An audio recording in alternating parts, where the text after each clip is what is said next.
ॐ श्रीगणेशाय नमः। श्रीसरस्वत्यै नमः। श्रीवेदव्यासाय नमः। पञ्चत्रिंशदधिकशतमोऽध्यायः। कर्ण का रंगभूमि में प्रवेश तथा राज्याभिषेक। वैशंपायन उवाच। वैशंपायन जी कहते हैं, जन्मेजय, आश्चर्य से आंखें फाड़ फाड़ कर देखते हुए द्वारपालों ने जब भीतर जाने का मार्ग दे दिया, तब शत्रुओं की राजधानी पर विजय पाने वाले कर्ण ने उस विशाल रंग मंडप में प्रवेश किया। उसने शरीर के साथ ही उत्पन्न हुए दिव्य कवचों को धारण कर रखा था। दोनों कानों के वे कुंडल दोनों कानों के कुंडल उसके मुख को उद्भासित कर रहे थे। हाथ में धनुष लिए और कमर में तलवार बांधे वह वीर पैरों से चलने वाले पर्वत की भांति सुशोभित हो रहा था। कुंती ने कन्यावस्था में ही उसे अपने गर्भ में धारण किया था। उसका यश सर्वत्र फैला हुआ था। उसके दोनों नेत्र बड़े बड़े थे। शत्रु समुदाय का संहार करने वाला कर्ण प्रचंड किरणों वाले भगवान भास्कर का अंश था। भास्कर माने सूर्य। उसमें सिंह के समान बल, सांड के समान वीर्य तथा गजराज के समान पराक्रम था। वह दीप्ति से सूर्य, कांति से चंद्रमा तथा तेज रूपी गुण से अग्नि के समान जान पड़ता था। उसका शरीर बहुत ऊंचा था। अतः वह सुवर्ण में ताड़ के वृक्ष सा प्रतीत होता था। उसके अंगों की गठन सिंह जैसी जान पड़ती थी। उसमें असंख्य गुण थे। उसकी तरुण अवस्था थी। वह साक्षात भगवान सूर्य से उत्पन्न हुआ था, अतः उन्हीं के समान दिव्य शोभा से संपन्न था। उस समय महाबाहु कर्ण ने रंग मंडप में सब ओर से दृष्टि डालकर द्रोणाचार्य और कृपाचार्य को इस प्रकार प्रणाम किया, मानो उनके प्रति उसके मन में अधिक आदर का भाव न हो।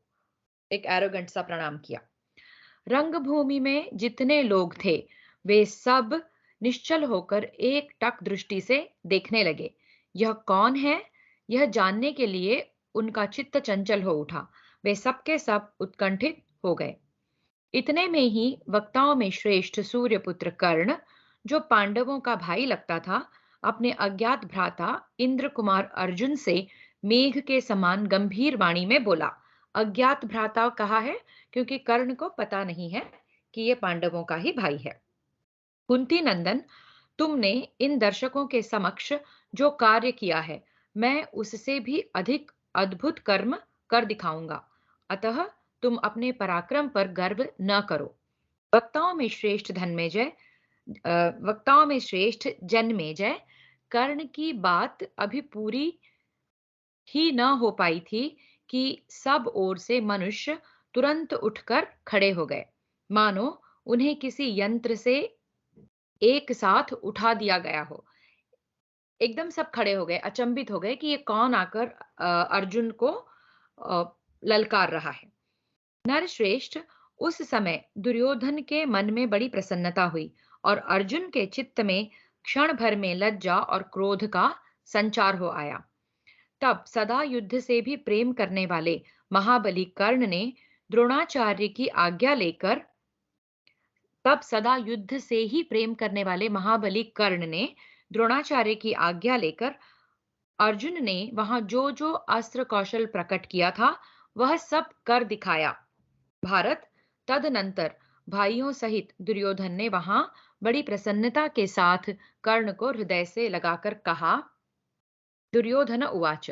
दुर्योधन बोला, महाबाहो, तुम्हारा स्वागत है। मानद, तुम यहाँ पधारे, यह हमारे लिए बड़े सौभाग्य की बात है। मैं तथा कौरवों का यह राज्य सब तुम्हारे हैं।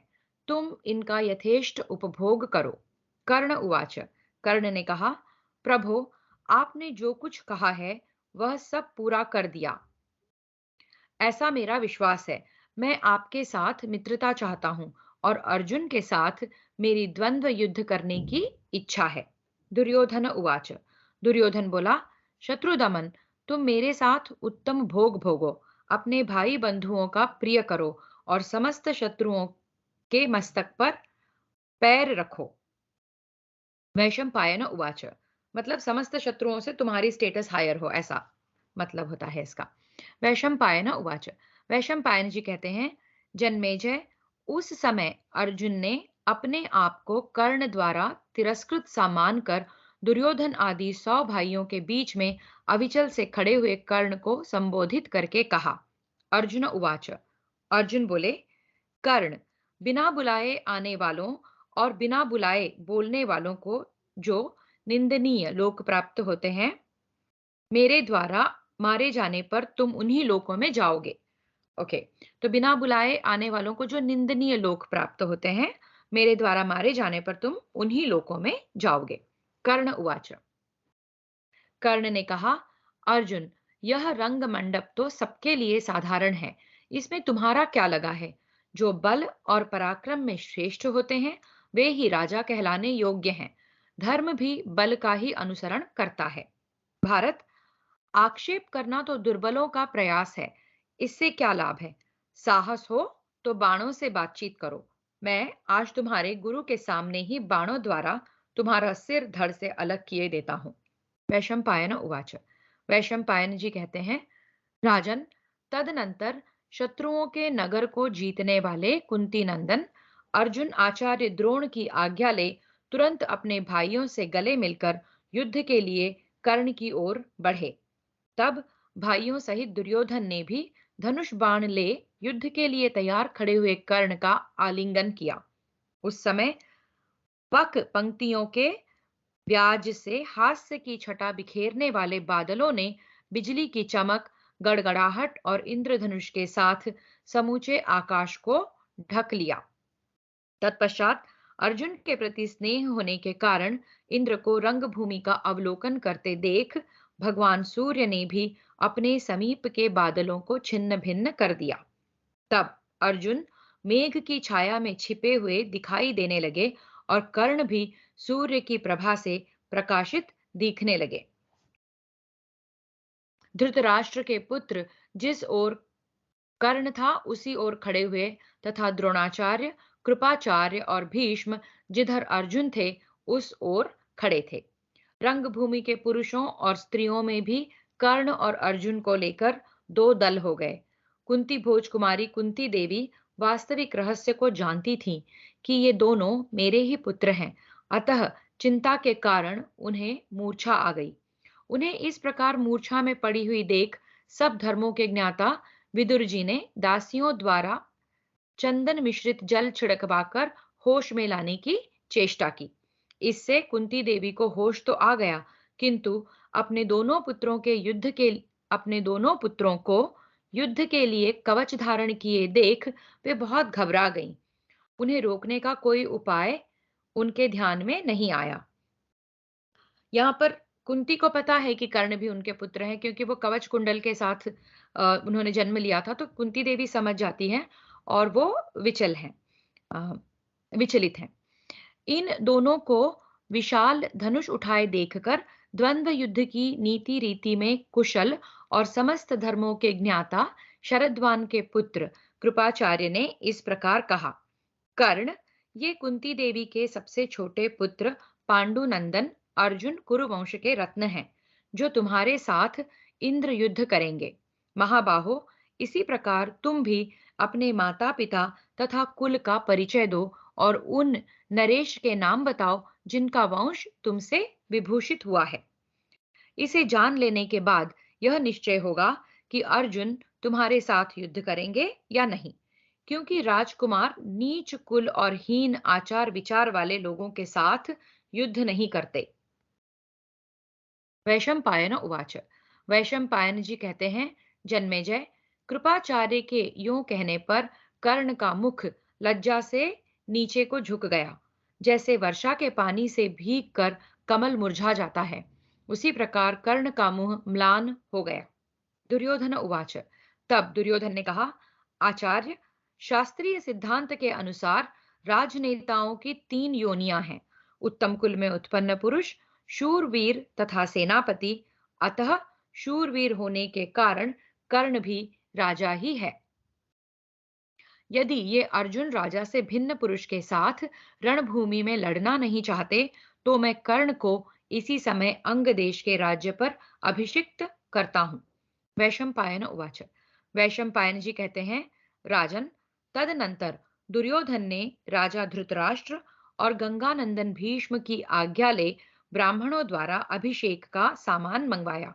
फिर उसी समय महाबली एवं महारथी कर्ण को सोने के सिंहासन पर बिठाकर मंत्रवेत्ता ब्राह्मणों ने लावा और फूलों से युक्त सुवर्णमय कलशों के जल से अंग देश के राज्य पर अभिषिक्त किया। फिर से पढ़ती हूँ। फिर उसी समय महाबली एवं महारथी कर्ण को सोने के सिंहासन पर बिठाकर मंत्रवेत्ता ब्राह्मणों ने लावा और फूलों से युक्त सुवर्णमय कलशों के जल से अंग देश के राज्य पर अभिषिक्त किया। तब मुकुट, हार, केयूर, कंगन, अंगद, राजोचित चिन्ह तथा अन्य शुभ आभूषणों से विभूषित हो वह छत्र, चमर तथा जय जयकार के साथ राज्यश्री से सुशोभित होने लगा। तो कर्ण का राज्याभिषेक हो गया है, उसे अंग देश का राजा बना दिया गया है यहाँ पर। फिर ब्राह्मणों से समादृत हो राजा कर्ण ने उन्हें असीम धन प्रदान किया। राजन, उस समय उसने कुरुश्रेष्ठ दुर्योधन से कहा, नृपति शिरोमणे, आपने मुझे जो यह राज्य प्रदान किया है, इसके अनुरूप मैं आपको क्या भेंट दूं? बताइए, आप जैसा कहेंगे वैसा ही करूंगा। यह सुनकर दुर्योधन ने कहा, अंगराज, मैं तुम्हारे साथ ऐसी मित्रता चाहता हूं जिसका कभी अंत ना हो। उसके यों कहने पर कर्ण ने तथास्तु कहकर उसके साथ मैत्री कर ली। फिर वे दोनों बड़े हर्ष से एक दूसरे को हृदय से लगाकर आनंद मग्न हो गए। तो यहाँ पर दुर्योधन ने कर्ण को अंगराज बना दिया। और कर्ण ने अ, दुर्योधन से पूछा कि आपको मैं इसके अनुरूप क्या भेंट दूं, और दुर्योधन ने कर्ण से आजीवन मित्रता मांगी। इस प्रकार श्री महाभारत आदि पर्व के अंतर्गत संभव पर्व में कर्ण के राज्यभिषेक के संबंध रखने वाला 135वां अध्याय पूरा हुआ। षट्त्रिंशदधिकशतमोऽध्यायः। भीमसेन के द्वारा कर्ण का तिरस्कार और दुर्योधन द्वारा उसका सम्मान। वैशंपायन उवाच। वैशंपायन जी कहते हैं, जन्मेजय, तदनंतर लाठी ही जिसका सहारा था, वह अधिरथ कर्ण को पुकारता हुआ सा कांपता कांपता रंगभूमि में आया। उसकी चादर खिसक कर गिर पड़ी थी और वह पसीने से लथपथ हो रहा था। यहाँ पर अधिरथ जो है वो कर्ण के फॉस्टर फादर हैं। कर्ण जिनको मिला था और जिन्होंने उसको बड़ा किया, वो उस हैसियत से कर्ण के पिता हैं। पिता के गौरव से बंधा हुआ कर्ण अधिरथ को देखते ही धनुष त्याग कर सिंहासन से नीचे उतर आया। उसका मस्तक अभिषेक के जल से भीगा हुआ था। उसी दशा में उसने अधिरथ के चरणों में सिर रखकर प्रणाम किया। अधिरथ ने अपने दोनों पैरों को कपड़े के छोर से छिपा लिया और बेटा बेटा पुकारते हुए अपने को कृतार्थ समझा। उसने स्नेह से विभल होकर कर्ण को हृदय से लगा लिया और अंग देश के राज्य पर अभिषेक होने से भीगे हुए उसके मस्तक को आंसुओं से पुनः अभिषिक्त कर दिया। अधिरथ को देखकर पांडुकुमार भीमसेन यह समझ गए कि कर्ण सूत पुत्र है। फिर तो वे हंसते हुए से बोले, अरे ओ सूत पुत्र, तू तो अर्जुन के हाथ से मरने योग्य भी नहीं है। तुझे तो शीघ्र ही चाबुक हाथ में लेना चाहिए, क्योंकि यही तेरे कुल के अनुरूप है। नराधम, जैसे यज्ञ में अग्नि के समीप रखे हुए पुरोड़ाशक को अग्नि के समीप रखे हुए पुरोड़ाश को कुत्ता नहीं पा सकता, उसी प्रकार तू भी अंग देश का राज्य भोगने योग्य नहीं है। भीमसेन के यूं कहने पर क्रोध के मारे कर्ण का होठ कुछ कांपने लगा और उसने लंबी सांस लेकर आकाश मंडल में स्थित भगवान सूर्य की ओर देखा। उसी समय महाबली दुर्योधन कुपित हो मदोन्मत्त गजराज की भांति भ्रातृ समूह रूपी कमल वन से उछलकर बाहर निकल आया। उसने वहां खड़े हुए भयंकर कर्म करने वाले भीमसेन से कहा, वृकोदर, तुम्हें ऐसी बात नहीं कहनी चाहिए। क्षत्रियों में बल की ही प्रधानता है। बलवान होने पर शत्रु बंधु यानी कि क्षत्र बंधु यानी कि हीन क्षत्रिय मतलब क्षत्रिय से कम कुल का, बलवान होने पर हीन क्षत्रिय से भी युद्ध करना चाहिए, अथवा मुझ क्षत्रिय का मित्र होने के कारण कर्ण के साथ तुम्हें युद्ध करना चाहिए। शूरवीरों और नदियों की उत्पत्ति के वास्तविक कारण को जान लेना बहुत कठिन है। जिसने संपूर्ण चराचर जगत को व्याप्त कर रखा है, वह तेजस्वी अग्नि जल से प्रकट हुआ है। दानवों का संहार करने वाला वज्र महर्षि दधीचि की हड्डियों से निर्मित हुआ है। सुना जाता है सर्वग्रह स्वरूप भगवान स्कंद देव अग्नि, कृत्तिका, रुद्र तथा गंगा इन सब के पुत्र हैं। कितने ही ब्राह्मण क्षत्रियों से उत्पन्न हुए हैं, उनका नाम तुमने भी सुना ही होगा, तथा विश्वामित्र आदि क्षत्रिय भी अक्षय ब्राह्मणत्व को प्राप्त हो चुके हैं। समस्त शस्त्रधारियों में श्रेष्ठ हमारे आचार्य द्रोण का जन्म कलश से हुआ है। महर्षि गौतम के कुल में कृपाचार्य की उत्पत्ति भी सरकंडों के समूह से हुई है। तुम सब भाइयों का जन्म जिस प्रकार हुआ है, वह भी मुझे अच्छी तरह मालूम है। समस्त शुभ लक्षणों से सुशोभित तथा कुंडल और कवच के साथ उत्पन्न हुआ सूर्य के समान तेजस्वी कर्ण किसी सूत जाति की स्त्री का पुत्र कैसे हो सकता है? क्या कोई हिरणी अपने पेट से बाघ पैदा कर सकती है? इस सूर्य सदृश तेजस्वी वीर को, जो इस प्रकार क्षत्रियोचित गुणों से संपन्न तथा समरांगण को सुशोभित करने वाला है, कोई सूत जाति का मनुष्य कैसे उत्पन्न कर सकता है? राजा कर्ण अपने इस बाहुबल से तथा मुझ जैसे आज्ञापालक मित्र की सहायता से अंग देश का ही नहीं, समूची पृथ्वी का राज्य पाने का अधिकारी है। जिस मनुष्य से मेरा यह बर्ताव नहीं सहा जाता हो, वह रथ पर चढ़कर पैरों से अपने धनुष को नवावे, हमारे साथ युद्ध के लिए तैयार हो जाए। यह सुनकर समूचे रंग मंडप मंडप में दुर्योधन को मिलने वाले साधुवाद के साथ ही युद्ध की संभावना से महान हाहाकार मच गया। इतने में ही सूर्यदेव अस्ताचल को चले गए। तब दुर्योधन कर्ण के हाथी की अंगुलियां सॉरी तब दुर्योधन कर्ण के हाथ की अंगुलियां पकड़कर मशाल की रोशनी का उस रंगभूमि मशाल की रोशनी करा उस रंगभूमि से बाहर निकल गया। तो सूर्य अस्त हो गया, मतलब कि शाम ढलने लगी। तब दुर्योधन ने कर्ण का हाथ पकड़कर मशाल की रोशनी करी और उस रंगभूमि से बाहर निकल गया। राजन, समस्त पांडव भी द्रोण, कृपाचार्य और भीष्म जी के साथ अपने अपने निवास स्थान को चल दिए। भारत उस समय दर्शकों दर्शकों में से कोई अर्जुन की, कोई कर्ण की और कोई दुर्योधन की प्रशंसा करते हुए चले गए। दिव्य लक्षणों से लक्षित अपने पुत्र अंगराज कर्ण को पहचान कर कुंती के मन में बड़ी प्रसन्नता हुई, किंतु वह दूसरों पर प्रकट न हुई। जन्मेजय, उस समय कर्ण को मित्र के रूप में पाकर दुर्योधन का भी अर्जुन से होने वाला भय शीघ्र दूर हो गया। वीरवर कर्ण ने शस्त्रों के अभ्यास में बड़ा परिश्रम किया था। वह भी दुर्योधन के साथ परम स्नेह और सांत्वनापूर्ण बातें करने लगा। उस समय युधिष्ठिर को भी यह विश्वास हो गया कि इस पृथ्वी पर कर्ण के समान धनुर्धर कोई नहीं है।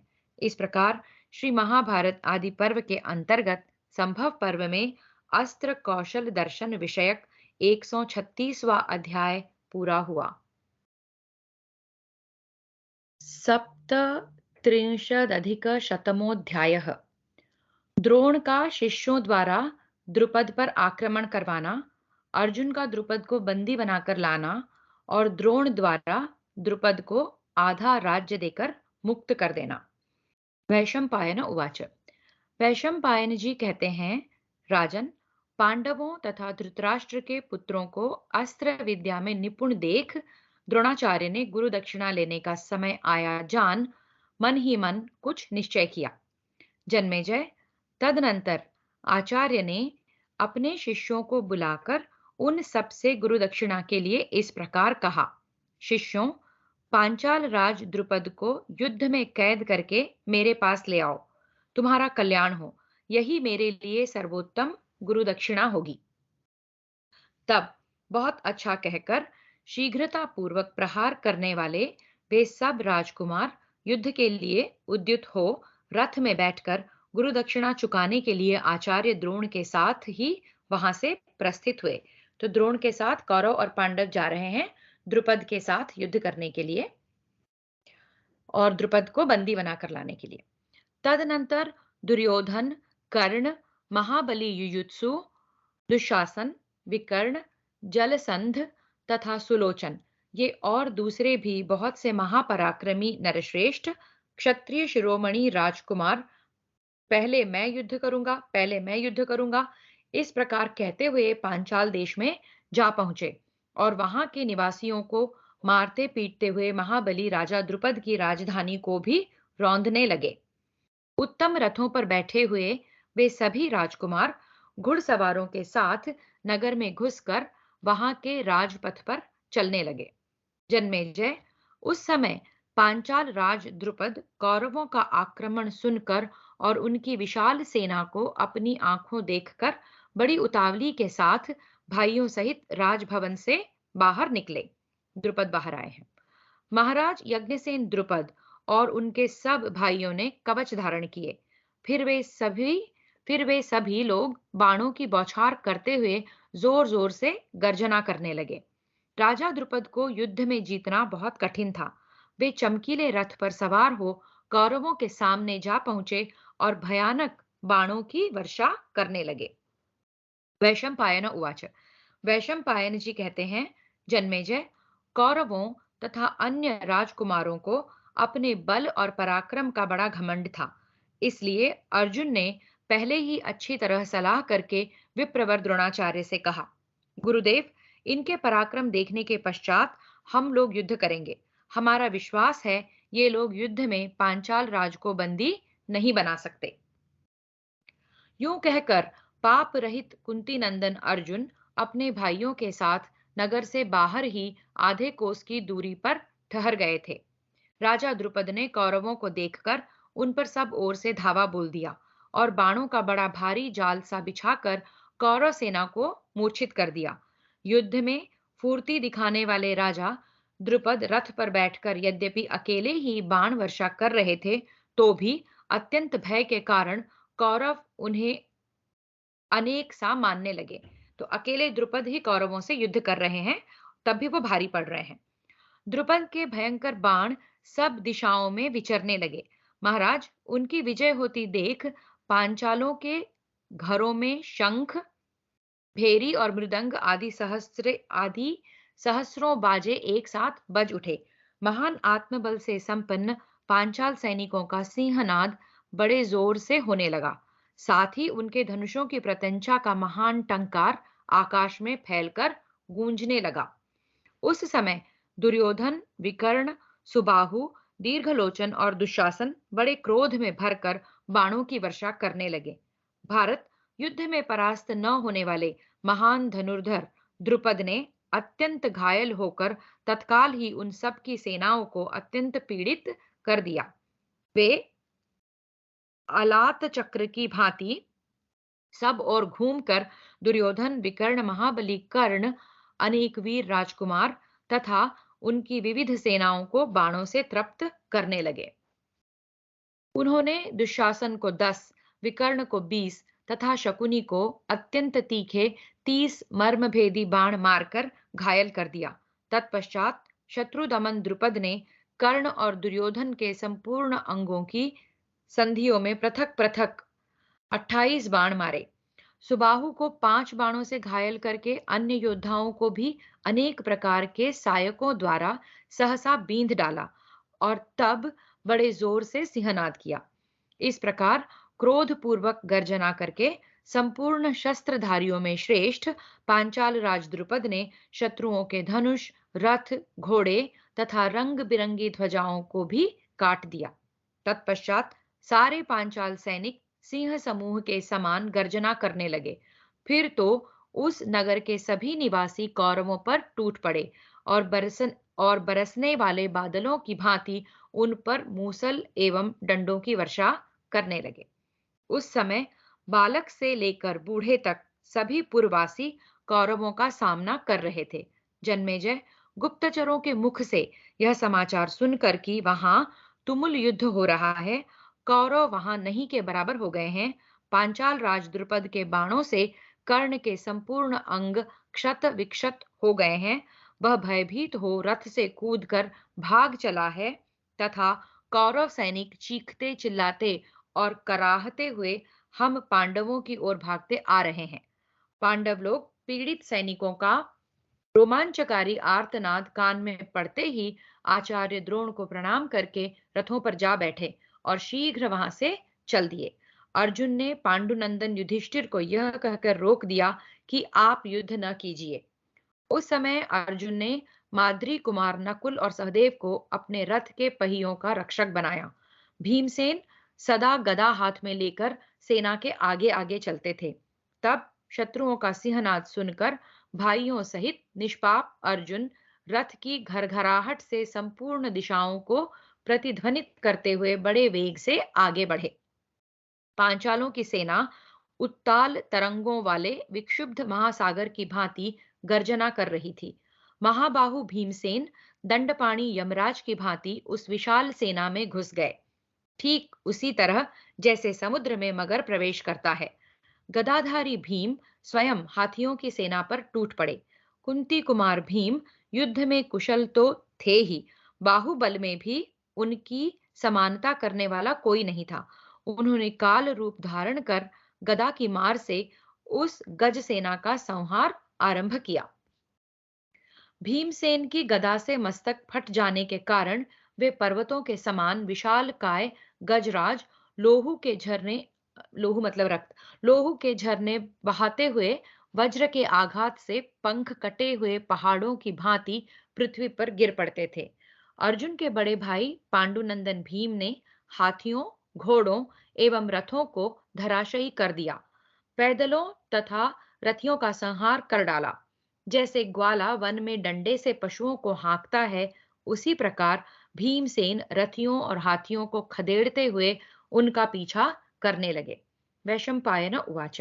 वैशंपायन जी कहते हैं, राजन, उस समय द्रोणाचार्य का प्रिय करने के लिए उद्युत हुए पांडुनंदन अर्जुन द्रुपद पर बाण समूहों की वर्षा करते हुए उन पर चढ़ आए।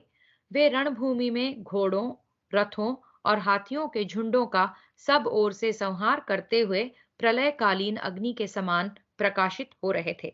यहाँ अर्जुन और द्रुपद का युद्ध हो रहा है। उनके बाणों से घायल हुए पांचाल और सृंजय वीरों वीर पांचाल और सृंजय वीरों ने तुरंत ही नाना प्रकार के बाणों की वर्षा करके अर्जुन को सब ओर से ढक दिया और मुख से सिंहनाद करते हुए उनसे लोहा लेना आरंभ किया। तो पांचाल और सृंजय जो है, पांचाल यानी द्रुपद और सृंजय एक और वीर उनके साथ, दोनों जो है अर्जुन को बाणों से घेर चुके हैं। वह युद्ध अत्यंत भयानक और देखने में बड़ा ही अद्भुत था। शत्रुओं का सिंहनाद सुनकर इंद्र कुमार अर्जुन उसे सहन न कर सके। उस युद्ध में किरीटधारी पार्थ ने बाणों का बड़ा भारी जाल सा बिछाकर पांचालों को आच्छादित और मोहित सा करते हुए उन पर सहसा आक्रमण किया। यशस्वी अर्जुन बड़ी फुर्ती से बाण छोड़ते और निरंतर नए नए बाणों का संधान करते थे। उनके धनुष पर बाण रखने और छोड़ने में थोड़ा सा भी अंतर नहीं दिखाई पड़ता था। Means he was very quick बाण को खींच के चलाने में। महाराज, उस युद्ध में न तो दिशाओं का पता चलता था, न आकाश का, और न पृथ्वी अथवा कुछ भी और दिखाई देता था। बलवान वीर गांडीवधारी अर्जुन ने अपने बाणों द्वारा घोर अंधकार फैला दिया था। उस समय पांडव दल में साधुवाद के साथ साथ सिंहनाद हो रहा था।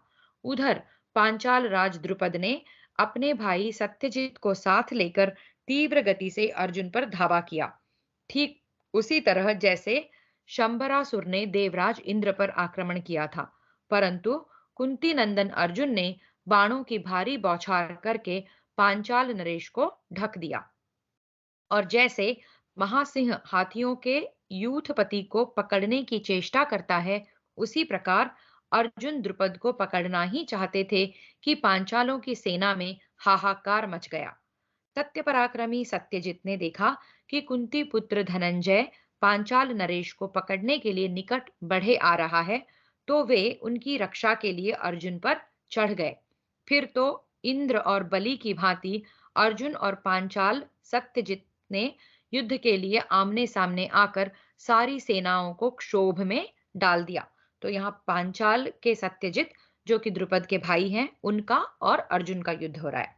तब अर्जुन ने 10 मर्मभेदी बाणों द्वारा सत्यजित पर बलपूर्वक गहरा आघात करके उन्हें घायल कर दिया। यह अद्भुत सी बात हुई। फिर पांचाल वीर सत्यजित भी शीघ्र ही 100 बाण मारकर अर्जुन को पीड़ित कर दिया। उनके बाणों की वर्षा से आच्छादित होकर महान वेगशाली महारथी अर्जुन ने धनुष की प्रत्यंचा को झाड़ पोंछ कर बड़े वेग से बाण छोड़ना आरंभ किया और सत्यजित के धनुष को काट कर वे राजा द्रुपद पर चढ़ गए। तब सत्यजित ने दूसरा अत्यंत वेगशाली धनुष लेकर तुरंत ही घोड़े, सारथी एवं रथ सहित अर्जुन को बींध डाला। युद्ध में पांचाल वीर सत्यजित से पीड़ित हो अर्जुन उनके पराक्रम को न सह सके और उनके विनाश के लिए उन्होंने शीघ्र ही बाणों की झड़ी लगा दी। सत्यजित के घोड़े, ध्वजा, धनुष, मुट्ठी तथा पार्श्वरक्षक एवं सारथी दोनों को अर्जुन ने क्षत विक्षत कर दिया। इस प्रकार बार बार धनुष के छिन्न भिन्न होने और घोड़ों के मारे जाने पर सत्यजित समर भूमि से भाग गए। फिर से, इस प्रकार बार बार धनुष के छिन्न भिन्न होने से और घोड़ों के मारे जाने पर सत्यजित समर भूमि से भाग गए। राजन, उन्हें इस तरह युद्ध से विमुख हुआ देख पांचाल नरेश द्रुपद ने पांडुनंदन अर्जुन पर बड़े वेग से बाणों की वर्षा प्रारंभ की। तब विजयी वीरों में श्रेष्ठ अर्जुन ने उनसे बड़ा भारी युद्ध प्रारंभ किया। सत्यजित जो है, द्रुपद के भाई, यहां से भाग गए और अब द्रुपद और अर्जुन का बड़ा भारी युद्ध प्रारंभ हुआ है। उन्होंने पांचाल राज का धनुष काटकर उनकी ध्वजा को भी धरती पर काट गिराया। फिर 5 बाणों से उनके घोड़ों और सारथी को घायल कर दिया। तत्पश्चात उस कटे हुए धनुष को त्याग कर जब वे दूसरा धनुष और तुणीर लेने लगे, उस समय अर्जुन ने म्यान से तलवार निकालकर सिंह के समान गर्जना की और सहसा पांचाल नरेश के रथ के डंडे पर कूद पड़े। इस प्रकार द्रुपद के रथ पर चढ़कर निर्भीक अर्जुन ने जैसे गरुड़ समुद्र को क्षुब्ध करके सर्प को पकड़ लेता है, उसी प्रकार उन्हें अपने काबू में कर लिया। समस्त पांचाल सैनिक भयभीत हो 10 दिशाओं में भागने लगे। समस्त सैनिकों को अपना बाहुबल दिखाते हुए अर्जुन सिंहनाद करके वहां से लौटे। अर्जुन को आते देख सब राजकुमार एकत्र हो महात्मा द्रुपद के नगर का विध्वंस करने लगे। अर्जुन उवाच, तब अर्जुन ने कहा, भैया भीमसेन, राजाओं में श्रेष्ठ द्रुपद कौरव वीरों के संबंधी हैं, अतः उनकी सेना का संहार न करो, केवल गुरु दक्षिणा के रूप में द्रोण के प्रति महाराज द्रुपद को ही दे दो। तो यहाँ पर अर्जुन कहते हैं कि कौरवों का और द्रुपद का कुछ संबंध है, और वैसे भी यह युद्ध नहीं, मतलब यहाँ पर जो कार्य करने वो आए थे वो ये था कि द्रुपद को जो है पकड़कर गुरु दक्षिणा देनी है, द्रोण के पास ले जाना है। तो उन्होंने सेना का संहार करने से रोका। वैशंपायन उवाच, वैशंपायन जी कहते हैं, जन्मेजय, उस समय अर्जुन के मना करने पर महाबली भीमसेन युद्ध धर्म से तृप्त न होने पर भी उससे निवृत्त हो गए। भरत श्रेष्ठ जन्मेजय, उन पांडवों ने यज्ञसेन द्रुपद को मंत्रियों सहित संग्राम भूमि में बंदी बनाकर द्रोणाचार्य को उपहार के रूप में दे दिया। उनका अभिमान चूर्ण हो गया था, धन छीन लिया गया था और वे पूर्ण रूप से वश में आ चुके थे। उस समय द्रोणाचार्य ने मन ही मन पिछले वैर का स्मरण करके राजा द्रुपद से कहा।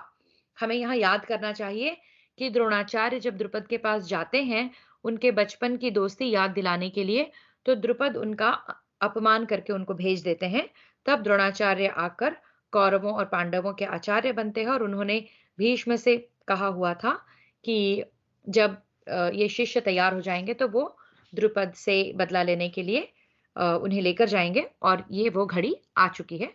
द्रुपद को बंदी बनाकर द्रोणाचार्य को समर्पण किया है पांडवों ने और द्रोणाचार्य जो है पिछले वैर का स्मरण करते हैं। अब वो द्रुपद से क्या कहते हैं देखते हैं। राजन, मैंने बलपूर्वक तुम्हारे राष्ट्र को रौंद डाला, तुम्हारी राजधानी मिट्टी में मिला दी। अब तुम शत्रु के वश में पड़े हुए जीवन को लेकर यहाँ आए हो। बोलो, अब पुरानी मित्रता चाहते हो क्या? यूं कहकर द्रोणाचार्य कुछ हंसे। उसके बाद फिर उनसे इस प्रकार बोले, वीर, प्राणों पर संकट आया जानकर भयभीत न हो। हम क्षमाशी क्षमा हम क्षमाशील ब्राह्मण हैं। वो कहते हैं कि मैं ब्राह्मण हूं तो मैं क्षमाशील हूं। आपको अपने प्राणों पर संकट आया है जानकर डरने की आवश्यकता नहीं है। क्षत्रिय शिरोमणि, तुम बचपन में मेरे साथ आश्रम में जो खेले कूदे हो, उससे तुम्हारे ऊपर मेरा स्नेह एवं प्रेम बहुत बढ़ गया है। नरेश्वर, मैं पुनः तुमसे मैत्री के लिए प्रार्थना करता हूँ। राजन, मैं तुम्हें वर देता हूँ, तुम इस राज्य का आधा भाग मुझसे ले लो। यज्ञसेन, तुमने कहा था जो राजा नहीं है वह राजा का मित्र नहीं हो सकता, इसलिए मैंने तुम्हारा राज्य लेने का प्रयत्न किया है। गंगा के दक्षिण प्रदेश के तुम राजा हो और उत्तर के भूभाग का राजा मैं हूं। पांचाल, अब यदि उचित समझो तो मुझे अपना मित्र मानो। द्रुपद उवाच। द्रुपद क्या जवाब देते हैं देखते हैं। द्रुपद ने कहा, ब्राह्मण नहीं ब्राह्मण, आप जैसे पराक्रमी महात्माओं से ऐसी उदारता का होना महात्माओं में ऐसी उदारता का होना आश्चर्य की बात नहीं है। मैं आपसे बहुत प्रसन्न हूं और आपके साथ सदा बनी रहने वाली मैत्री एवं प्रेम चाहता हूं। वैशंपायन उवाच।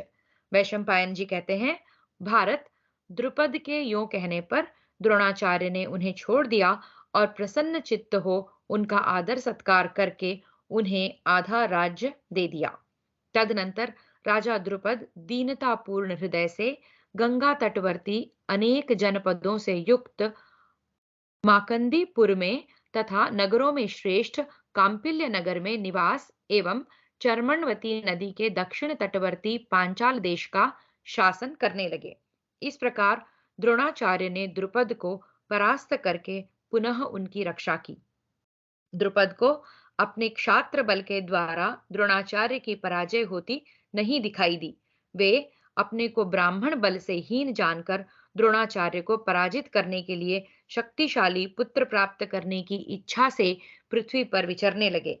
इधर द्रोणाचार्य ने उत्तर पांचालवर्ती अहिच्छत्र नामक राज्य को अपने अधिकार में कर लिया।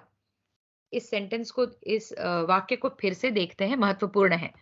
द्रुपद को अपने क्षात्र बल के द्वारा द्रोणाचार्य की पराजय होती नहीं दिखाई दी। वे अपने को ब्राह्मण बल से हीन जानकर द्रोणाचार्य को पराजित करने के लिए शक्तिशाली पुत्र प्राप्त करने की इच्छा से पृथ्वी पर विचरने लगे। इधर द्रोणाचार्य ने उत्तर पांचालवर्ती अहिच्छत्र नामक राज्य को अपने अधिकार में कर लिया। मतलब द्रुपद को अभी भी द्रोणाचार्य से बदला लेने की भावना है और वो इस उद्देश्य से पुत्र प्राप्ति की चेष्टा कर रहे हैं, पुत्र प्राप्ति के बारे में सोच रहे हैं। राजन, इस प्रकार अनेक जनपदों से संपन्न अहिच्छत्रा नाम वाली नगरी को युद्ध में जीतकर अर्जुन ने द्रोणाचार्य को गुरु दक्षिणा में दे दिया। तो ये अर्जुन का द्रोणाचार्य के लिए गुरु दक्षिणा था और द्रोणाचार्य का द्रुपद से बदला भी था इस अध्याय में। इस प्रकार श्री महाभारत आदि पर्व के अंतर्गत संभव पर्व में द्रुपद पर द्रोण के शासन का वर्णन करने वाला 137वां अध्याय पूरा हुआ। अष्टात्रिंशदधिकशततमोऽध्यायः। युधिष्ठिर का युवराज पद पर अभिषेक, पांडवों के शौर्य, कीर्ति और बल के विस्तार से धृतराष्ट्र को चिंता। वैशंपायन उवाच। वैशंपायन जी कहते हैं, राजन, तदनंतर 1 वर्ष बीतने पर धृतराष्ट्र ने पांडु पुत्र युधिष्ठिर को धृति, स्थिरता, सहिष्णुता, दयालुता, सरलता तथा अविचल सौहार्द आदि सद्गुणों के कारण पालन करने योग्य प्रजा पर अनुग्रह करने के लिए युवराज पद पर अभिषिक्त कर दिया। तो धृतराष्ट्र ने जो है युधिष्ठिर को युवराज पद पर अभिषिक्त कर दिया। इसके बाद थोड़े ही दिनों में कुंती कुमार युधिष्ठिर ने अपनी वृत्त यानी कि सदाचार एवं सद्व्यवहार तथा समाधि मतलब मनोयोग पूर्वक प्रजापालन की प्रवृत्ति के द्वारा अपने पिता महाराज पांडु की कीर्ति को भी ढक दिया। पांडु से भी अच्छा ये राजकार करने लगे। पांडुनंदन भीमसेन बलराम जी से नित्य प्रति खड्ग युद्ध, गदा युद्ध तथा रथ युद्ध की शिक्षा लेने लगे। शिक्षा समाप्त होने पर भीमसेन बल में राजा द्युमत सेन के समान हो गए और पराक्रम में संपन्न हो अपने भाइयों के अनुकूल रहने लगे। पराक्रम से संपन्न हो अपने भाइयों के अनुकूल रहने लगे। तो भीम ने जो है बलराम जो कि कृष्ण के बड़े भाई हैं उनसे खड्ग युद्ध, गदा युद्ध और रथ युद्ध की भी शिक्षा ली। अर्जुन अत्यंत दृढ़ता पूर्वक मुट्ठी से धनुष को पकड़ने में, हाथों की फुर्ती में और लक्ष्य को बींधने में बड़े चतुर निकले। वे क्षुर, नाराज, भल्ल और विपाठ नामक रुजु, वक्र और विशाल अस्त्रों के संचालन का गूढ़ तत्व अच्छी तरह जानते और उनका सफलतापूर्वक प्रयोग कर सकते थे। इसलिए द्रोणाचार्य को यह दृढ़ विश्वास हो गया था कि फुर्ती और सफाई में अर्जुन के समान दूसरा कोई योद्धा इस जगत में नहीं है। एक दिन द्रोण ने कौरवों की भारी सभा में निद्रा को जीतने वाले अर्जुन से कहा। एक बार हम देखते हैं इन अस्त्रों के नाम क्या हैं। क्षुर मतलब उस बाण को कहते हैं जिसके बगल में तेज धार होती है, जैसे नाई का छुरा। नाराज सीधे बाण को कहते हैं जिसका अग्रभाग तीखा होता है। भल्ल उस बाण को कहते हैं जिसकी नाक का पिछला भाग चौड़ा और नोकदार होता है। विपाठ नामक बाण की आकृति खनक खनती की खनती की भांति होती है। यह दूसरे बाणों से बड़ा होता है। और उपर्युक्त बाणों में क्षुर और नाराज सीधा है, भल्ल टेढ़ा है और विपाठ विशाल है। तो यह अलग अलग बाणों के प्रकार है और अर्जुन इन सब में इन सब का प्रयोग बहुत अच्छी तरह और सफलता से कर सकते थे। तो एक दिन द्रोण ने कौरवों की भरी सभा में निद्रा को जीतने वाले अर्जुन से कहा, भारत मेरे गुरु अग्निवेश नाम से विख्यात हैं। उन्होंने पूर्व काल में महर्षि अगस्त्य से धनुर्वेद की शिक्षा प्राप्त की थी। मैं उन्हीं महात्मा अग्निवेश का शिष्य हूँ। एक पात्र गुरु से दूसरे सुयोग्य शिष्य को उसकी प्राप्ति करने के उद्देश्य से सर्वथा उद्युत होकर मैंने तुम्हें यह बृहशिर नामक अस्त्र प्रदान किया, जो मुझे बड़ी तपस्या से मिला था। वह अमोघ अस्त्र वज्र के समान प्रकाशमान है। उसमें समूची पृथ्वी को भी भस्म कर डालने की शक्ति है। बृहशिर नाम का जो अस्त्र द्रोणाचार्य ने अर्जुन को दिया, वो समूची पृथ्वी को भस्म कर डालने की शक्ति रखता है। मुझे वह अस्त्र देते समय गुरु अग्निवेश जी ने कहा था, शक्तिशाली भरद्वाज, तुम यह अस्त्र मनुष्यों पर न चलाना। मनुष्येतर प्राणियों में जो भी अल्पवीर्य हो, उन पर भी इस अस्त्र को न छोड़ना। अल्पवीर्य यानी जो जो बहुत शक्तिशाली नहीं हो, जो बहुत शूर नहीं हो, जो वीक हो, उस पर भी नहीं चलाना। मनुष्य के अलावा ऐसे वीक प्राणी पर भी नहीं। वीर अर्जुन, इस दिव्य अस्त्र को तुमने मुझसे पा लिया है। दूसरा कोई इसे नहीं प्राप्त कर सकता। राजकुमार, इस अस्त्र के संबंध में मुनि के बताए हुए इस नियम का तुम्हें भी पालन करना चाहिए।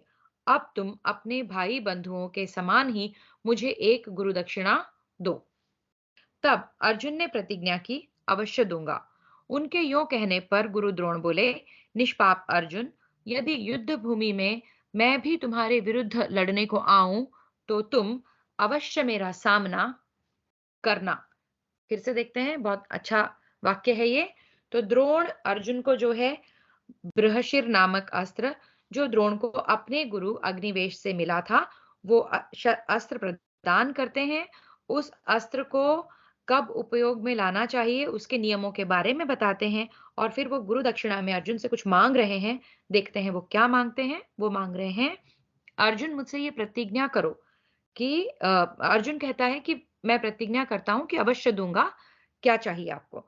तो वो कहते हैं, गुरु द्रोण बोले, निष्पाप अर्जुन, यदि युद्ध भूमि में मैं भी तुम्हारे विरुद्ध लड़ने को आऊं, तो तुम अवश्य मेरा सामना करना। यह सुनकर कुरुश्रेष्ठ अर्जुन ने बहुत अच्छा कहते हुए उनकी इस आज्ञा का पालन करने की प्रतिज्ञा की और गुरु के दोनों चरण पकड़कर उन्होंने सर्वोत्तम उपदेश प्राप्त कर लिया। इस प्रकार समुद्र पर्यंत पृथ्वी पर सब ओर अपने आप ही यह बात फैल गई कि संसार में अर्जुन के समान दूसरा कोई धनुर्धर नहीं है। पांडुनंदन धनंजय गदा, खड्ग, रथ तथा धनुष द्वारा युद्ध करने की कला में पारंगत हुए। सहदेव भी उस समय द्रोण के रूप में अवतीर्ण देवताओं के आचार्य बृहस्पति से संपूर्ण नीति शास्त्र की शिक्षा पाकर नीतिमान हो अपने भाइयों के अधीन अनुकूल होकर रहते थे।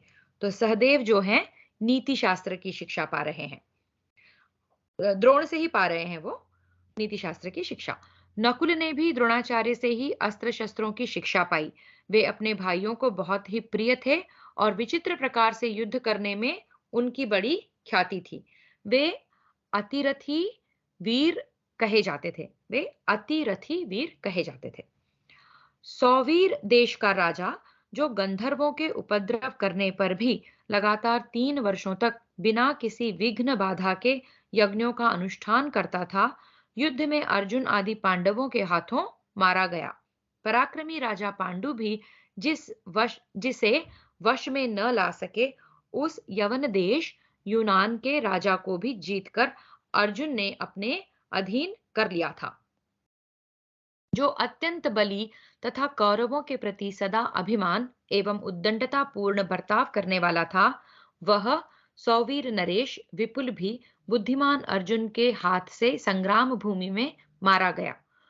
जो सदा युद्ध के लिए दृढ़ संकल्प किए रहता था, जिसे लोग दत्तामित्र के नाम से जानते थे, उस सौवीर निवासी सुमित्र का भी अर्जुन ने अपने बाणों से दमन कर दिया। इसके सिवा अर्जुन ने केवल भीमसेन की सहायता से एकमात्र रथ पर आरूढ़ हो युद्ध में पूर्व दिशा के संपूर्ण योद्धाओं तथा 10,000 रथियों को जीत लिया। इसी प्रकार एकमात्र रथ से यात्रा करके धनंजय ने दक्षिण दिशा पर भी विजय पाई और अपने धनंजय नाम को सार्थक करते हुए कुरु देश की राजधानी में धन की राशि पहुंचाई। जन्मेजय, इस तरह नरश्रेष्ठ महामना पांडवों ने प्राचीन काल में दूसरे राष्ट्रों को जीतकर अपने राष्ट्र की अभिवृद्धि की।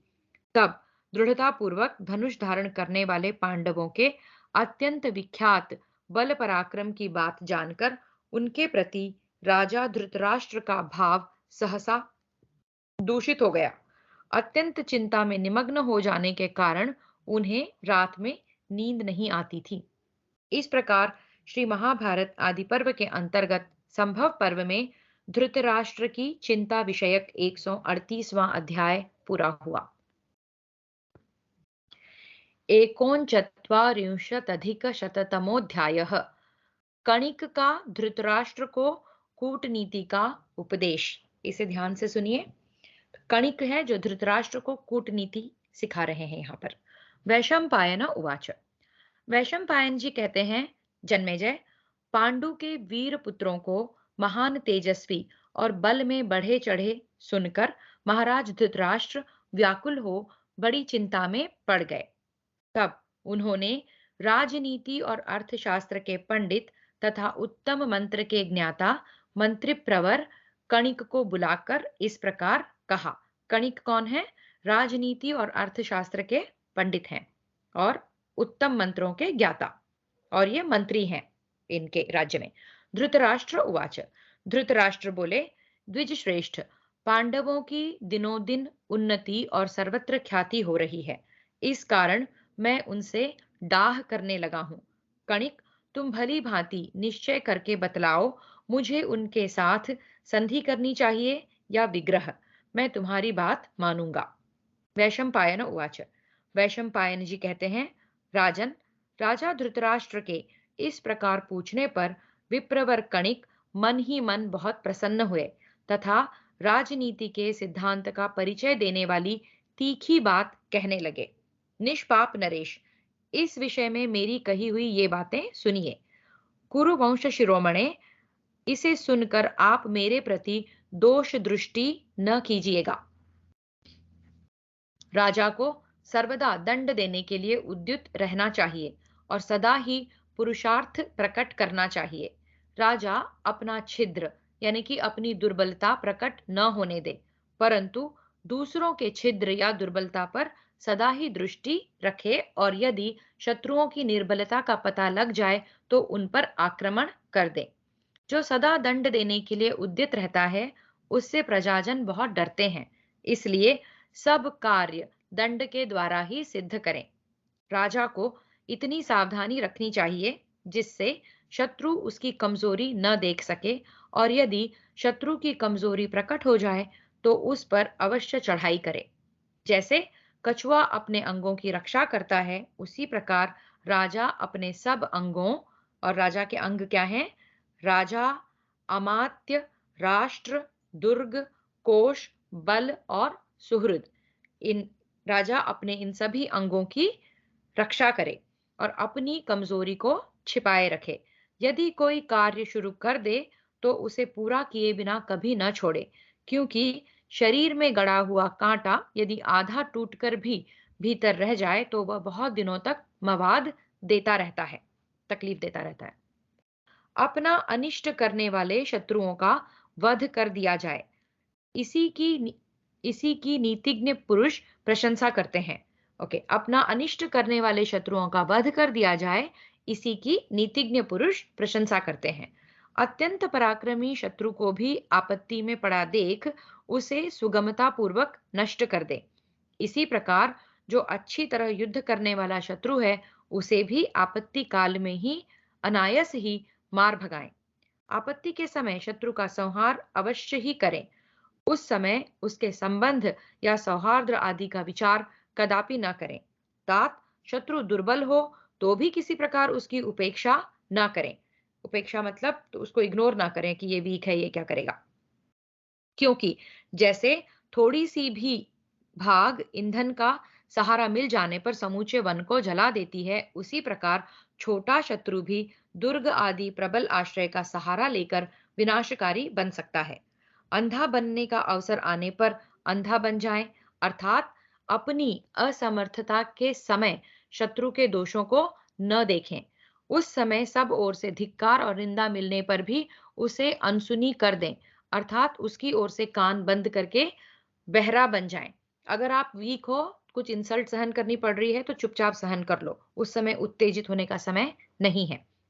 ऐसे समय में अपने धनुष को तिनके के समान बना दें, अर्थात शत्रु की दृष्टि में सर्वथा दीनहीन एवं असमर्थ बन जाए, परंतु व्याध की भांति सोएं, अर्थात जैसे व्याध झूठे ही नींद का बहाना करके सो जाता है और जब मृग विश्वस्त होकर आसपास चरने लगता है तब उठकर उन्हें बाणों से घायल कर देता है, उसी प्रकार शत्रु को मारने का अवसर देखते हुए ही अपने स्वरूप और मनोभाव को छिपाकर असमर्थ पुरुषों का सा व्यवहार करें। इस प्रकार कपटपूर्ण बर्ताव से वश में आए हुए शत्रु को साम आदि उपायों से विश्वास उत्पन्न करके मार डालें। यह मेरी शरण में आया है, यह सोचकर उसके प्रति दया नहीं दिखानी चाहिए। शत्रु को मार देने से ही राजा निर्भय हो सकता है। यदि शत्रु मारा नहीं गया तो उससे सदा ही भय बना रहता है। जो सहज शत्रु है उसे मुंह मांगी वस्तु देकर दान के द्वारा विश्वास उत्पन्न करके मार डालें। इसी प्रकार जो पहले का अपकारी शत्रु हो और पीछे सेवक बन गया हो, मतलब पहले वो आपके अगेंस्ट था लेकिन अब आपका सेवक बन गया है, उसे भी जीवित न छोड़ें। शत्रु पक्ष के त्रिवर्ग, पंचवर्ग और सप्तवर्ग का सर्वथा नाश कर डालें। देखते हैं ये त्रिवर्ग आदि क्या है। 3 प्रकार की शक्तियां यहाँ त्रिवर्ग कही गई हैं। उनके नाम हैं प्रभु शक्ति यानी कि ऐश्वर्य शक्ति, उत्साह शक्ति और मंत्र शक्ति। दुर्ग आदि पर आक्रमण करके शत्रु की ऐश्वर्य शक्ति का नाश करें। विश्वसनीय व्यक्तियों द्वारा अपने उत्कर्ष का वर्णन कराकर शत्रु को तेजोहीन बनाना, उसके उत्साह एवं साहस को घटा देना ही उत्साह शक्ति का नाश करना है, मतलब मॉरली किसी को डाउन करना। गुप्तचरों द्वारा उनकी गुप्त मंत्रणा को प्रकट कर देना ही मंत्र शक्ति का नाश करना है। पंचवर्ग क्या है देखते हैं।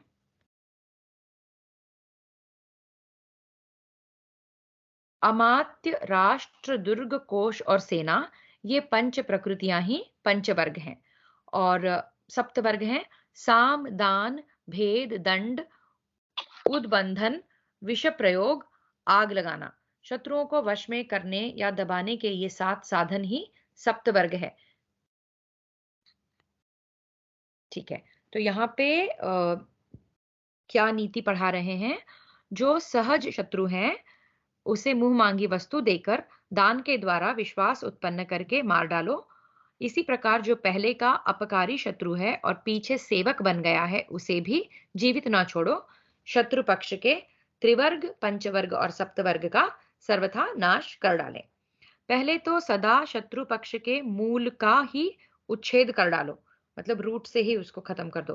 तत्पश्चात उसके सहायकों और शत्रु पक्ष से संबंध रखने वाले सभी लोगों का संहार कर दो। यदि मूल आधार नष्ट हो जाए तो उसके आश्रय से जीवन धारण करने वाले सभी शत्रु स्वतः नष्ट हो जाते हैं। यदि वृक्ष की जड़ काट दी जाए तो उसकी शाखाएं कैसे रह सकती हैं? राजा सदा शत्रु की गतिविधि को जानने के लिए एकाग्र रहें। अपने राज्य के सभी अंगों को गुप्त रखें। राजन सदा अपने शत्रु की कमजोरी पर दृष्टि रखें और उनसे सदा सतर्क सावधान रहें। अग्निहोत्र और यज्ञ करके, गेरुए वस्त्र, जटा और मृगचर्म धारण करके पहले लोगों में विश्वास उत्पन्न करें। फिर अवसर देखकर भेड़िए की भांति शत्रुओं पर टूट पड़ें और उन्हें नष्ट कर दें। कार्य सिद्धि के लिए शौच, सदाचार आदि का पालन एक प्रकार का अंकुश यानी कि लोगों को आकृष्ट करने का साधन बताया गया है। फलों से लदी हुई वृक्ष की शाखा को अपनी ओर कुछ झुका कर ही मनुष्य उसके पके पके फल को तोड़े। लोक में विद्वान पुरुषों का यह सारा आयोजन भी अभीष्ट फल की सिद्धि के लिए होता है। जब तक समय बदलकर अपने अनुकूल न हो जाए तब तक शत्रु को कंधे पर बिठाकर ढोना पड़े तो ढोए भी।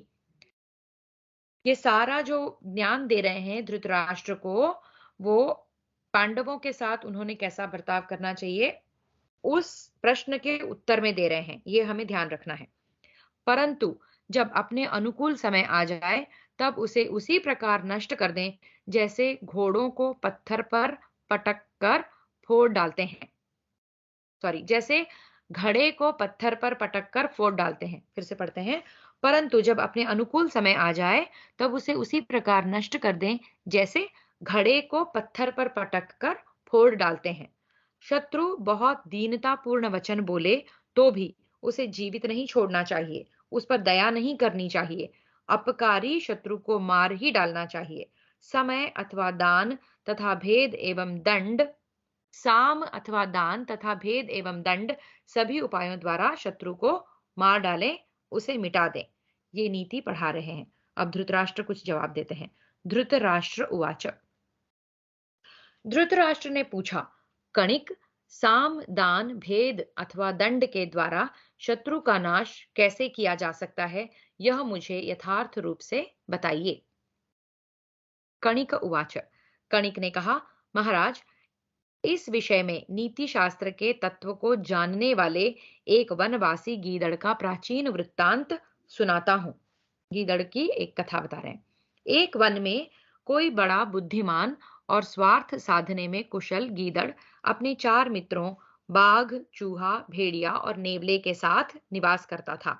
बाघ, चूहा, भेड़िया और नेवला, इन चार के साथ एक गीदड़ एक वन में रहता था।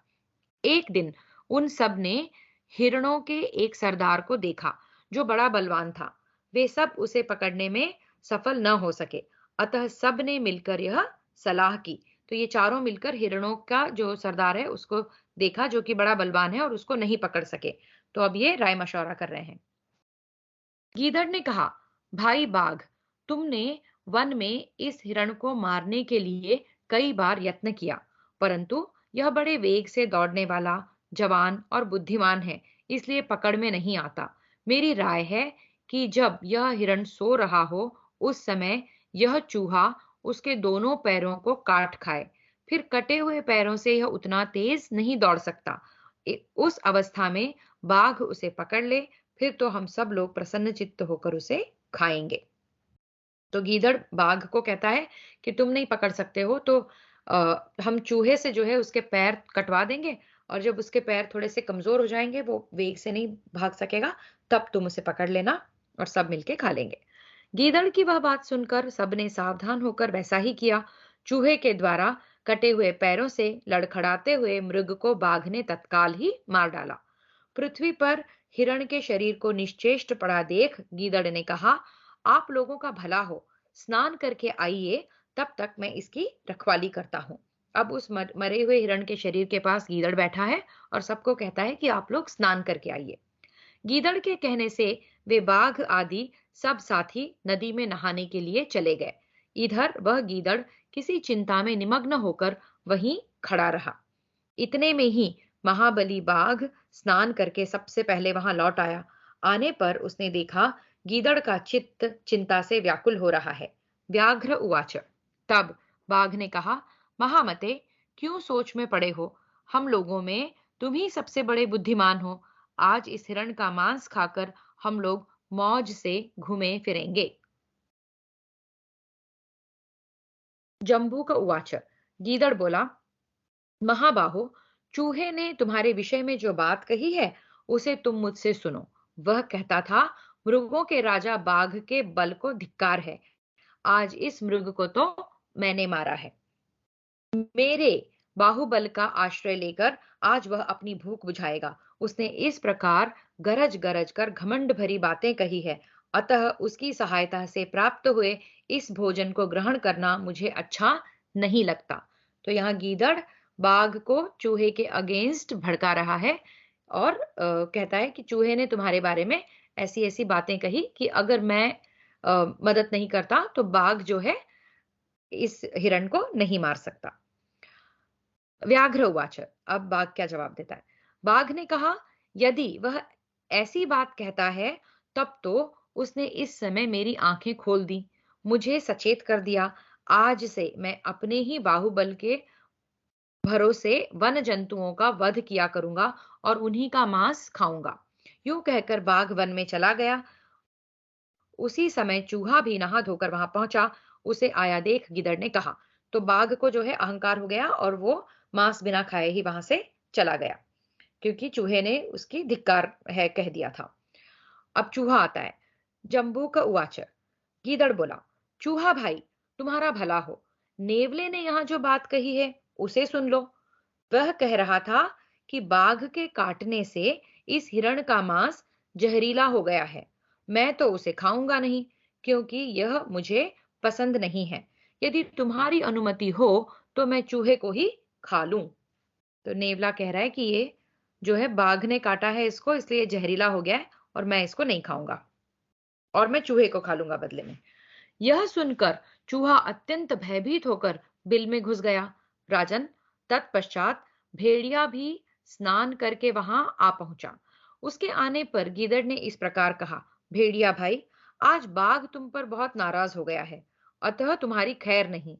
वह अभी बाघिन को साथ लेकर यहाँ आ रहा है, इसलिए अब तुम्हें जो उचित जान पड़े वह करो। गीदड़ के इस प्रकार कहने पर कच्चा मांस खाने वाला वह भेड़िया दुम दबाकर भाग गया। इतने में ही नेवला भी आ पहुंचा।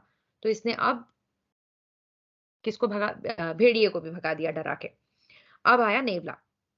महाराज, उस नेवले से गीदड़ ने वन में इस प्रकार कहा, ओ नेवले, मैंने अपने बाहुबल का आश्रय ले इन सबको परास्त कर दिया है। वे हार मानकर अन्यत्र चले गए। यदि तुझ में हिम्मत हो तो पहले मुझसे लड़, फिर इच्छानुसार मांस खाना। नकुल उवाच। नकुल नेवले को भी कहते हैं नकुल उवाच। नेवले ने कहा, जब बाघ, भेड़िया और बुद्धिमान चूहा ये सभी वीर तुमसे परास्त हो गए, तब तो तुम वीर शिरोमणि हो। मैं भी तुम्हारे साथ युद्ध नहीं कर सकता। यूं कहकर नेवला भी चला गया। कणिक उवाच। कणिक कहते हैं, इस प्रकार इन सब के चले जाने पर अपनी युक्ति में सफल हो जाने के कारण गीदड़ का हृदय हर्ष से खिल उठा। तब उसने अकेले ही वह मांस खाया। राजन, ऐसा ही आचरण करने वाला राजा सदा सुख से रहता है और उन्नति को प्राप्त होता है। डरपोक को भय दिखाकर फोड़ ले तथा जो अपने से शूरवीर हो उसे हाथ जोड़कर वश में करे। लोभी को धन देकर तथा बार बार और कमजोर को पराक्रम से वश में करें। लोभी को धन देकर तथा बराबर और कमजोर को पराक्रम से वश में करें। राजन, इस प्रकार आपसे नीति युक्त बर्ताव का वर्णन किया गया। अब दूसरी बातें सुनिए। पुत्र, मित्र, भाई, पिता अथवा गुरु कोई भी क्यों न हो, जो शत्रु के स्थान पर आ जाए, शत्रुवत बर्ताव करने लगे, तो उन्हें वैभव चाहने वाला राजा अवश्य मार डाले। फिर से, पुत्र, मित्र, भाई, पिता अथवा गुरु कोई भी क्यों न हो, जो शत्रु के स्थान पर आ जाए, शत्रुवत बर्ताव करने लगे, तो उन्हें वैभव चाहने वाला राजा अवश्य मार डाले। सौगंध खाकर, धन अथवा जहर देकर या धोखे से भी शत्रु को मार डाले। किसी तरह भी उसकी उपेक्षा न करें। यदि दोनों राजा समान रूप से विजय के लिए यत्नशील हों और उनकी जीत संदेहास्पद जान पड़ती हो, तो उनमें भी जो मेरे इस नीतिपूर्ण कथन पर श्रद्धा विश्वास रखता है, वही उन्नति को प्राप्त करता है। तो अगर कोई दो राजा इक्वली बलशाली है और इक्वली विजय के लिए यत्नशील भी हैं, तो उनमें से भी जो कणिक जो ज्ञान दे रहे हैं, उसको अगर ध्यान में रखकर उनकी कथन पर श्रद्धा रखकर, विश्वास रखकर कार्य करेंगे, तो इस नीति को यूज करके वो डेफिनेटली जीत सकते हैं, उन्नति को प्राप्त कर सकते हैं। ये कणिक का कहना है। यदि गुरु भी घमंड में भरकर कर्तव्य और अकर्तव्य को न जानता हो तथा बुरे मार्ग पर चलता हो, तो उसे भी दंड देना उचित माना जाता है। मन में क्रोध भरा हो तो भी ऊपर से क्रोध शून्य बना रहना है और मुस्कुराकर बातचीत करें। कभी क्रोध में आकर किसी दूसरे का तिरस्कार न करें। भारत, शत्रु पर प्रहार करने से पहले और प्रहार करते समय भी उससे मीठे वचन ही बोलें। शत्रु को मारकर भी उसके प्रति दया दिखाएं, उसके लिए शोक करें तथा रोए और आंसू बहाएं। शत्रु को समझा बुझाकर, धर्म बताकर, धन देकर और सद्व्यवहार करके आश्वासन दे। अपने प्रति उसके मन में विश्वास उत्पन्न करें। फिर समय आने पर जो ही वह मार्ग से विचलित हो, त्यों ही उस पर प्रहार करें। धर्म के आचरण का ढोंग करने से घोर अपराध करने वाले का दोष भी उसी प्रकार ढक जाता है, जैसे पर्वत काले मेघों की घटा से ढक जाता है। जिसे शीघ्र ही मार डालने की इच्छा हो, उसके घर में आग लगा दें। धनहीनों, नास्तिकों और चोरों को अपने राज्य में न रहने दें। शत्रु के आने पर उठकर अगवानी करें, आसन और भोजन दें और कोई प्रिय वस्तु भेंट करें। ऐसे बर्ताव से अपने प्रति जिसका पूर्ण विश्वास हो गया हो, उसे भी अपने लाभ के लिए मारने में संकोच न करें। सर्प की भांति तीखे दांतों से काटें, जिससे शत्रु फिर उठकर बैठ ना सके। जिनसे भय प्राप्त होने का संदेह न हो, उनसे भी सशंक यानी कि चौकन्ना ही रहें। जिनसे भय की आशंका हो, उनकी ओर से तो सब प्रकार से सावधान रहे ही। जिनसे भय की शंका नहीं है, ऐसे लोगों से यदि भय उत्पन्न होता है, तो वह मूलोच्छेद कर डालता है। जिनसे भय की शंका नहीं है, ऐसे लोगों से भी यदि भय उत्पन्न होता है, तो वह मूलोच्छेद कर डालता है। जो विश्वास पात्र नहीं है, उस पर कभी विश्वास न करें, परंतु जो विश्वास पात्र हैं उस पर भी अति विश्वास न करें, क्योंकि अति विश्वास से उत्पन्न होने वाला भय राजा की जड़ मूल का भी नाश कर डालता है। भली भांति जांच परख कर अपने तथा शत्रु के राज्य में गुप्तचर रखें। शत्रु के राज्य में ऐसे गुप्तचरों को नियुक्त करें जो पाखंड वेशधारी अथवा तपस्वी आदि हों, मतलब डिस्गाइज में रखना है। उद्यान, घूमने फिरने के स्थान, देवालय, मद्यपान के अड्डे, गली या सड़क, संपूर्ण तीर्थ स्थान, चौराहे, कुएं, पर्वत, वन, नदी तथा जहां मनुष्यों की भीड़ इकट्ठी होती हो, उन सभी स्थानों में अपने गुप्तचरों को घुमाता रहे। राजा बातचीत में अत्यंत विनयशील हो, परंतु हृदय छुरे के समान तीखा बनाए रखे। अत्यंत भयानक कर्म करने के लिए उद्युत हो तो भी मुस्कुरा कर ही वार्तालाप करें। अवसर देखकर हाथ जोड़ना, शपथ खाना, आश्वासन देना, पैरों पर मस्तक रखकर प्रणाम करना और आशा बंधाना, ये सभी ऐश्वर्य प्राप्ति की इच्छा वाले राजा के कर्तव्य हैं। नीतिज्ञ राजा ऐसे वृक्ष के समान रहे जिसमें फूल तो खूब लगे हों परंतु फल ना हो। वह बातों से लोगों को फल की आशा दिलाए, उसकी पूर्ति ना करें। वह बातों से लोगों को फल की आशा दिलाए और उसकी पूर्ति ना करें। फल लगने पर भी उस पर चढ़ना अत्यंत कठिन हो। लोगों की स्वार्थ सिद्धि में वह विघ्न डाले या विलंब करे। वह रहे तो कच्चा पर दिखे पके के समान, अर्थात स्वार्थ साधकों की दुराशा को पूर्ण न होने दें। कभी स्वयं जीर्ण न हो। तात्पर्य यह कि अपना धन खर्च करके शत्रुओं का पोषण करते हुए अपने आप को निर्धन न बना दें। धर्म, अर्थ और काम, इन त्रिविध पुरुषार्थों के सेवन में तीन प्रकार की बाधा अड़चन उपस्थित होती है। उसी प्रकार उनके तीन ही प्रकार के फल होते हैं। धर्म का फल है अर्थ और काम अर्थात भोग की प्राप्ति। अर्थ का फल है धर्म का सेवन एवं भोग की प्राप्ति और काम अर्थात भोग का फल है इंद्रिय तृप्ति। फिर से देखते हैं, ये ये कणिक बता रहे हैं, ओके। इसी प्रकार उनके तीन ही प्रकार के फल होते हैं। धर्म का फल है अर्थ, काम अर्थात भोग की प्राप्ति। अर्थ का फल है धर्म का सेवन एवं भोग की प्राप्ति और काम अर्थात भोग का फल है इंद्रिय तृप्ति। इन तीनों प्रकार के फलों को शुभ वर्णीय जानना चाहिए। एक बात कही थी कि त्रिविध पुरुषार्थ में अड़चन डालने वाली कुछ चीजें, वो देखते हैं क्या है। अमात्य, हाँ नहीं, ये हम कर चुके हैं। इन बाधाओं को अगले श्लोक में स्पष्ट किया है कहीं, तो ये फिर से आएंगी। त्रिविध पुरुषार्थ के सेवन में जो बाधाएं हैं तब देखेंगे। फिर ये जो तीनों फलों को है शुभ या वर्णीय जानना चाहिए, यानी कि इंद्रिय तृप्ति तो करते ही रहना चाहिए राजा को, परंतु उक्त तीनों प्रकार की बाधाओं से यत्नपूर्वक बचना चाहिए।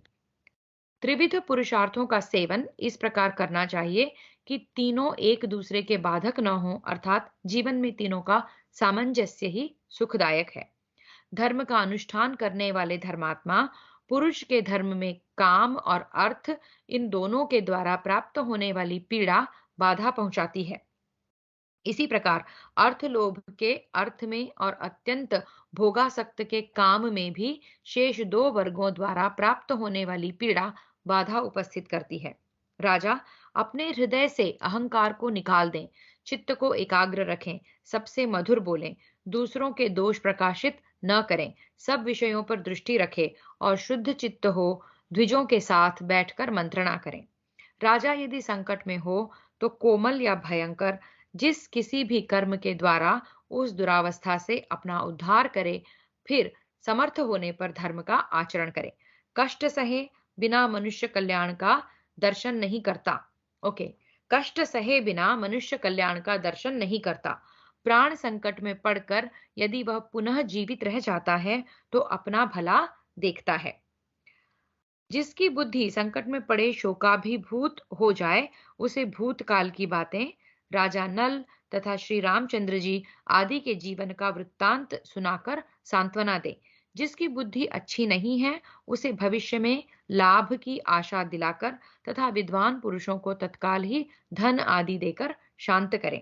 जैसे वृक्ष के ऊपर की शाखा पर सोया हुआ पुरुष जब गिरता है तब होश में आता है, उसी प्रकार जो अपने शत्रु के साथ संधि करके कृतकृत्य की भांति सोता या निश्चिंत हो जाता है, वह शत्रु से धोखा खाने पर सचेत होता है। राजा को चाहिए कि वह दूसरों के दोष प्रकाशित न करे, अपनी गुप्त मंत्रणा को सदा छिपाए रखने की चेष्टा करे। दूसरों के गुप्तचरों से तो अपने आकार तक को, यानी कि क्रोध और हर्ष आदि को सूचित करने वाली चेष्टा तक को गुप्त रखें, परंतु अपने गुप्तचर से भी सदा अपनी गुप्त मंत्रणा की रक्षा करें। राजा मछली मारों की भांति दूसरों के मर्म विदीर्ण किए बिना, अत्यंत क्रूर कर्म किए बिना तथा बहुतों के प्राण लिए बिना बड़ी भारी संपत्ति नहीं पाता। जब शत्रु शत्रु की सेना दुर्बल, रोगग्रस्त रोगग्रस्त, जल या कीचड़ में फंसी, भूख प्यास से पीड़ित और सब ओर से विश्वस्त होकर निश्चेष्ट पड़ी हो, उस समय उस पर प्रहार करना चाहिए। धनवान मनुष्य किसी धनी के पास नहीं जाता। जिसके सब काम पूरे हो चुके हैं, वह किसी के साथ मैत्री निभाने की चेष्टा नहीं करता। अतः अपने द्वारा सिद्ध होने वाले दूसरों के कार्य ही अधूरे रख दें, जिससे अपने कार्य के लिए उनका आना जाना बना रहे। मतलब किसी का भी अपने से कुछ न कुछ स्वार्थ अटका रहे, ऐसा रहो हमेशा। ऐश्वर्य की इच्छा रखने वाले राजा को दूसरों के दोष न बताकर सदा आवश्यक सामग्री के संग्रह और शत्रुओं के साथ विग्रह यानी कि युद्ध करने का प्रयत्न करते रहना चाहिए। साथ ही यत्न पूर्वक अपने उत्साह को बनाए रखना चाहिए। मित्र और शत्रु किसी को भी यह पता न चले कि राजा अब क्या करना चाहता है। कार्य के आरंभ अथवा समाप्त हो जाने पर ही सब लोग उसे देखें। जब तक कार्य के आरंभ अथवा समाप्त हो जाने पर ही देखें, मतलब बीच में कोई किसी को पता नहीं लगे क्या स्टेटस है। जब तक अपने ऊपर भय आया ना हो, तब तक डरे हुए की भांति उसको टालने का प्रयत्न करना चाहिए। ओके, जब तक अपने ऊपर भय आया ना हो, तब तक डरे हुए की भांति उसको टालने का प्रयत्न करना चाहिए। परंतु जब भय को सामने आया देखें, तब निडर होकर शत्रु पर प्रहार करना चाहिए। जो मनुष्य दंड के द्वारा वश में किए हुए शत्रु पर दया करता है, वह मौत को ही अपनाता है। ठीक उसी तरह जैसे खच्चर भी गर्भ के रूप में अपनी मृत्यु को ही उदर में धारण करती है। जो कार्य भविष्य में करना हो, उस पर बुद्धि से विचार करें और विचारने के पश्चात तदनुकूल व्यवस्था करें। इसी प्रकार जो कार्य सामने उपस्थित हो, उसे भी बुद्धि से विचार कर ही करें। बुद्धि से निश्चय किए बिना किसी भी कार्य या उद्देश्य का परित्याग न करें। ऐश्वर्य की इच्छा रखने वाले राजा को देश और काल का विभाग करके ही यत्नपूर्वक उत्साह एवं उद्यम करना चाहिए। इसी प्रकार देश काल के विभाग पूर्वक ही प्रारब्ध कर्म तथा धर्म, अर्थ और काम का सेवन करना चाहिए। देश और काल को ही मंगल के प्रधान हेतु समझना चाहिए। यही नीति शास्त्र का सिद्धांत है। छोटे शत्रु की उपेक्षा कर दी जाए तो वह ताड़ के वृक्ष की समान भांति जड़ जमा लेता है और घने वन में छोड़ी हुई आग की भांति शीघ्र ही महान विनाशकारी बन जाता है। जो मनुष्य थोड़ी सी अग्नि की भांति अपने आप को सहायक सामग्रियों द्वारा धीरे धीरे प्रज्वलित या समृद्ध करता है, वह एक दिन बहुत बड़ा होकर शत्रु रूपी ईंधन की बहुत बड़ी राशि को भी अपना ग्रास बना लेता है। यदि किसी को किसी बात की आशा दे तो उसे शीघ्र पूरी न करके दीर्घ काल तक लटकाए रखे। जब उसे पूर्ण करने का समय आए, तब उसमें कोई विघ्न डाल दें और इस प्रकार समय की अवधि को बढ़ा दें। उस विघ्न के पड़ने में कोई उपयुक्त कारण बता दें और उस कारण को भी युक्तियों से सिद्ध कर दें। लोहे का बना हुआ छुरा शान पर चढ़ाकर तेज किया जाता है और चमड़े के संपुट में छिपाकर रखा जाता है, तो वह समय आने पर सिर आदि अंगों के समस्त बालों को काट देता है। उसी प्रकार राजा अनुकूल अवसर की अपेक्षा रखकर अपने मनोभाव को छुपाए हुए अनुकूल साधनों का संग्रह करता रहे और छुरे की तरह तीक्ष्ण या निर्दय होकर शत्रुओं के प्राण ले ले, उनका मूलोच्छेद कर डाले। कुरुश्रेष्ठ, आप भी इसी नीति का अनुसरण करके पांडवों तथा दूसरे लोगों के साथ यथोचित बर्ताव करते रहें, परंतु ऐसा कार्य करें जिससे स्वयं संकट के समुद्र में डूब न जाएं। आप समस्त कल्याणकारी साधनों से संपन्न और सबसे श्रेष्ठ हैं, यही सबका निश्चय है। अतः नरेश्वर, आप पांडु के पुत्रों से अपनी रक्षा कीजिए। राजन, आपके भतीजे पांडव बहुत बलवान हैं, अतः ऐसी नीति काम में लाए, आपको पछताना ना पड़े। वैशंपायन उवाच। वैशंपायन जी कहते हैं, राजन, यों कहकर कणिक अपने घर को चले गए। इधर कुरुवंशी धृतराष्ट्र शोक से व्याकुल हो गए। इस प्रकार श्री महाभारत आदि पर्व के अंतर्गत संभव पर्व में कणिक वाक्य 139वां अध्याय पूरा हुआ। हरि ओम।